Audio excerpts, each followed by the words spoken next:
नमस्ते दोस्तों, स्वागत है आपका एक बार फिर से द कहानी बाज के कहानियों में। हमारी आज की कहानी का नाम है कंकाल और आज ये हमारा 12वां एपिसोड होने जा रहा है। तो आइए चलते हैं आज की कहानी की ओर। रजनी के बालों से बिखरे हुए मोती बटोरने के लिए प्राची के प्रांगण में उषा आई और इधर यमुना उपवन में फूल चुनने के लिए पहुंची। प्रभात की फीकी चांदनी में बचे हुए एक दो नक्षत्र अपने को दक्षिण पवन के झोंकों में विलीन कर देना चाहते हैं। कुंद के फूल थाले के श्यामल आंचल पर कसीदा बनाने लगे थे। गंगा के मुक्त वक्षस्थल पर से घूमती हुई मंदिरों के खुलने की घंटों की प्रतिध्वनि प्रभात की शांत निस्तब्धता में एक संगीत की झनकार उत्पन्न कर रही थी। अंधकार और आलोक की सीमा बनी हुई युवती के रूप को अस्त होने वाला पीला चंद्रमा और लाली फेंकने वाली उषा अभी स्पष्ट नहीं दिखला सकी थी कि वह अपनी डाली फूलों से भर चुकी और उस कड़ी सर्दी में भी यमुना मलती कुंज की पत्थर की चौकी पर बैठी हुई दूर से आते हुए शहनाई के मधुर स्वर में अपनी हृदय तंत्री मिल रही थी। संसार एक अंगड़ाई लेकर आंख खोल रहा था। उसके जागरण में मुस्कान थी। नींद में से निकलते हुए पक्षियों के कलरव को वह आश्चर्य से सुन रही थी। वह समझ न सकी थी कि उन्हें क्यों उल्लास है।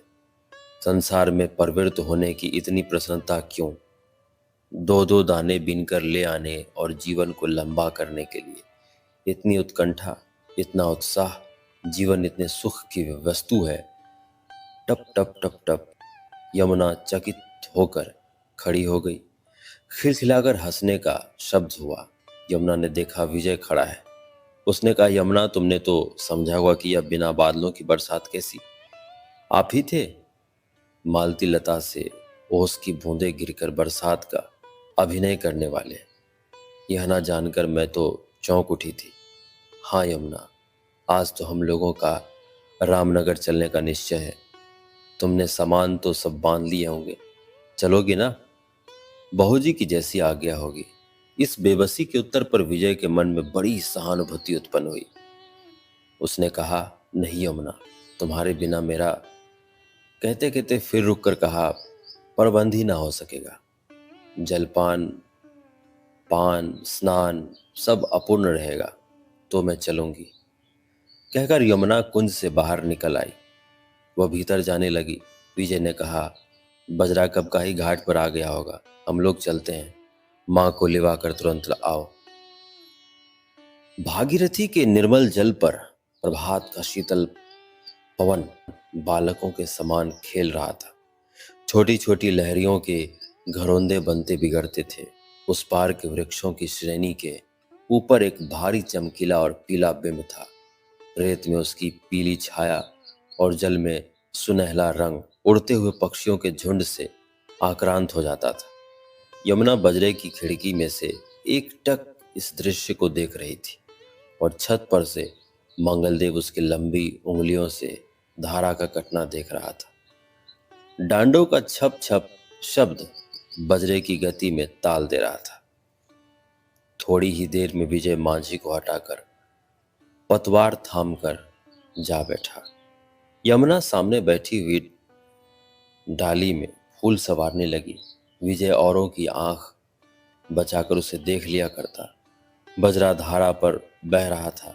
प्रकृति चितोरी संसार का नया चिन्ह बनाने के लिए गंगा के इर्षत नील जल में सफेदा मिला रही थी। धूप कड़ी हो चली थी। मंगल ने कहा, भाई विजय, इस नाव की सैर से तो अच्छा होगा कि मुझे उस पार की रेत में उतार दो। वहां जो दो चार वृक्ष दिखाई दे रहे हैं, उन्हीं की छाया में सिर ठंडा कर लूंगा। हम लोगों को भी तो अभी स्नान करना है। चलो वहीं नाव लगाकर हम लोग भी निबट ले। मांझियों ने उधर की ओर नाव खेना आरंभ किया।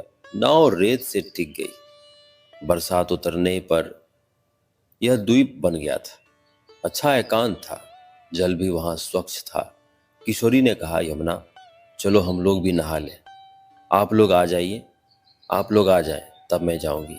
यमुना ने कहा। किशोरी उसकी सचेष्टा पर प्रसन्न हुई। वो अपनी दो सहेलियों के साथ बजरे से उतर गई। मंगलदेव पहले ही कूद पड़ा था। विजय भी कुछ इधर उधर करके उतरा। द्वीप के विस्तृत किनारों पर वे लोग फैल गए। किशोरी और उसकी सहेलियां स्नान करके लौट आईं। अब यमुना अपनी धोती लेकर बजरे से उतरी और बालू की एक ऊंची टेकरी के कोने में चली गई। यह कोना एकांत था। यमुना गंगा के जल में पैर डालकर कुछ देर तक चुपचाप बैठी हुई विस्तृत जलधारा के ऊपर सूर्य की उज्जवल किरणों का प्रतिबिंब देखने लगी, जैसे रात के तारों की फूल अंजलि आही के शीतल वृक्ष पर किसी ने बिखेर दी हो। पीछे निर्जन बालू का द्वीप और सामने दूर पर नगर की सैद श्रेणी यमुना की आंखों में निश्चिष्ट कौतूहल का कारण बन गई। कुछ देर में यमुना ने स्नान किया। जो ही वह सूखी धोती पहनकर गीले बालों को समेट रही थी, मंगलदेव सामने आकर खड़ा हो गया। समान भाव से दोनों पर आकस्मिक आने वाली विपदा को देखकर दो परस्पर शत्रुओं के समान मंगलदेव और यमुना एक क्षण के लिए स्तब्ध थे। तारा, तुम ही हो? बड़े साहस से मंगल ने कहा। युवती की आंखों में बिजली दौड़ गई। वो तीखी दृष्टि से मंगलदेव को देखती हुई बोली, क्या मुझे अपनी विपत्ति के दिन भी किसी तरह ना काटने दोगे? तारा मर गई। मैं उसकी प्रेत आत्मा यमुना हूं। मंगलदेव ने आंखें नीचे कर ली। यमुना अपनी गीली धोती लेकर चलने को उद्धत हुई। मंगल ने हाथ जोड़कर कहा, तारा, मुझे क्षमा करो। उसने दृढ़ स्वर में कहा, हम दोनों का इसी में कल्याण है, एक दूसरे को ना पहचाने और ना एक दूसरे की राह में अड़े। तुम विद्यालय के छात्र हो और मैं दासी यमुना। दोनों को किसी दूसरे का अवलंब है। पापी प्राणी की रक्षा के लिए मैं प्रार्थना करती हूँ, क्योंकि इसे देकर मैं ना दे सकी। तुम्हारी यही इच्छा है तो यही सही। कहकर ज्यों ही मंगलदेव ने मुंह फिराया, विजय ने टेकरी की आड़ से निकलकर पुकारा, मंगल, क्या भी जलपान ना करोगे? यमुना और मंगल ने देखा कि विजय की आंखें क्षण भर में लाल हो गई, परंतु तीनों चुपचाप बजरे की ओर लौटे। किशोरी ने खिड़की से झांक कर कहा, आओ जलपान कर लो। बड़ा विलंब हुआ। विजय कुछ न बोला, जाकर चुपचाप बैठ गया। यमुना ने जलपान लाकर दोनों के दिए। मंगल और विजय लड़कों के समान चुपचाप मन लगाकर खाने लगे। आज यमुना का घूंघट कम था। किशोरी ने देखा कुछ बेढब बात है। उसने कहा, आज न चलकर किसी दूसरे दिन रामनगर चला जाए तो क्या हानि है? दिन बहुत बीत चुका था। चलते चलते संध्या हो जाएगी। विजय कहो तो घर ही लौट चला जाए। विजय ने सिर हिलाकर अपनी स्वीकृति दी। मांझियों ने उसी ओर खेना आरंभ कर दिया। 2 दिन तक मंगलदेव और विजय चंद्र से भेंट ही नहीं हुई। मंगल चुपचाप अपनी किताबों में लगा रहता और समय पर स्कूल चला जाता। तीसरे दिन अकस्मात यमुना पहले पहल मंगल के कमरे में आई। मंगल सिर झुकाकर पढ़ रहा था। उसने देखा नहीं। यमुना ने कहा, आज तीसरा दिन है। विजय बाबू ने तकिए से सिर नहीं उठाया। ज्वर बड़ा भयानक होता जा रहा है। किसी अच्छे डॉक्टर को क्यों नहीं लिवा लाते? मंगल ने आश्चर्य से सिर उठाकर फिर देखा यमुना। वह चुप रह गया। फिर सहसा अपना कोट लेते हुए उसने कहा, मैं डॉक्टर दीनानाथ के यहाँ जाता हूँ। और वो कोठरी से बाहर निकल गया। विजय चंद्र पलंग पर पड़ा करवट बदल रहा था। बड़ी बेचैनी थी। किशोरी पास ही बैठी थी। यमुना सिर सहला रही थी। विजय कभी कभी उसका हाथ पकड़कर माथे से चिपट लेता था। मंगल डॉक्टर को लिए हुए भीतर चला आया। डॉक्टर ने देर तक रोगी की परीक्षा की। फिर सिर उठाकर एक बार मंगल की ओर देखा और पूछा, रोगी को किसी आकस्मिक घटना से दुख तो नहीं हुआ है? मंगल ने कहा, ऐसा तो कोई कारण नहीं है। हाँ, इसके 2 दिन पहले हम लोगों ने गंगा में पहरो स्नान किया था और तैरे थे। डॉक्टर ने कहा, कुछ चिंता नहीं, थोड़ा यूडिक्सोन सिर पर रखना चाहिए, बेचैनी हट जाएगी। और दवा लिखे देता हूँ।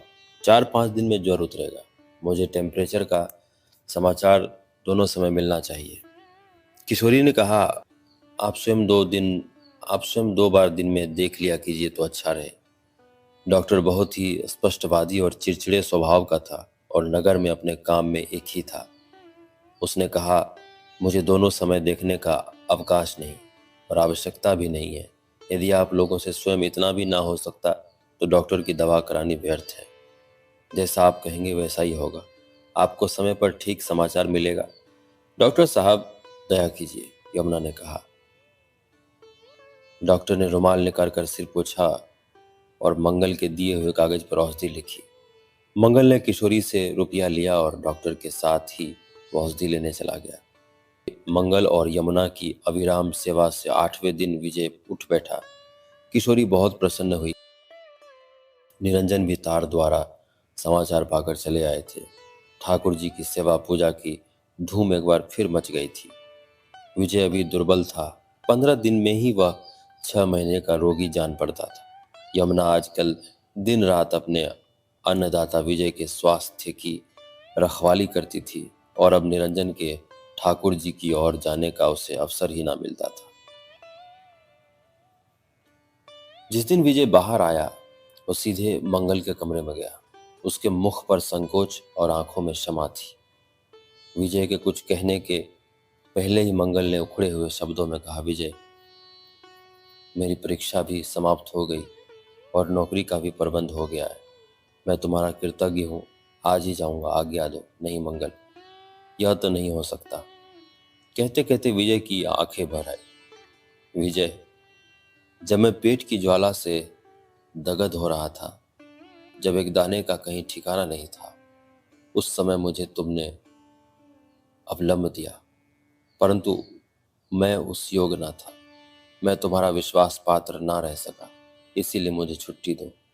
अच्छी बात, तुम पराधीन नहीं हो, पर माँ ने देवी के दर्शन की मनौती की है, इसीलिए हम लोग वहां तक तो साथ ही चले। फिर जैसी तुम्हारी इच्छा। मंगल चुप रहा। किशोरी ने मनौती की सामग्री जुटानी आरंभ की। शिशिर बीत रहा था। यह निश्चय हुआ कि नवरात्र में चला जाए। मंगल मंगल को जब तक चुपचाप ठहरना दुस्सह उठा, उसके शांत मन में बार बार यमुना की सेवा और विजय की बीमारी, ये दोनों बातें लड़कर हलचल मचा देती थी। वो न जाने कैसी कल्पना से उन्मत्त हो उठता। हिंसक मनोवृत्ति जाग जाती। उसे दमन करने में वह समर्थ था। दूसरे ही दिन बिना किसी से कहे सुने मंगल चला गया। विजय को खेद हुआ, पर दुख नहीं। वह बड़ी दुविधा में पड़ा था। मंगल जैसे उसकी प्रगति में बाधा स्वरूप हो गया था। स्कूल के लड़कों को जैसी लंबी छुट्टी की प्रसन्नता मिलती है, ठीक उसी तरह विजय के हृदय में प्रफुल्लता भरने लगी। बड़े उत्साह से वो भी अपनी तैयारी में लगा। Face cream, pomade, tooth tooth powder, brush आकर उसके बैग में जुटने लगे। तौलियों और सुगंधों की भरमार से बैग ठसाठस भर गया। हमारी आज की कहानी में बस इतना ही। मैं आशा करता हूँ कि आपको ये कहानी बेहद ही पसंद आ रही होंगी। तो इसी तरह बने रहिए हमारे साथ और सुनते रहिए द कहानी बाज। धन्यवाद।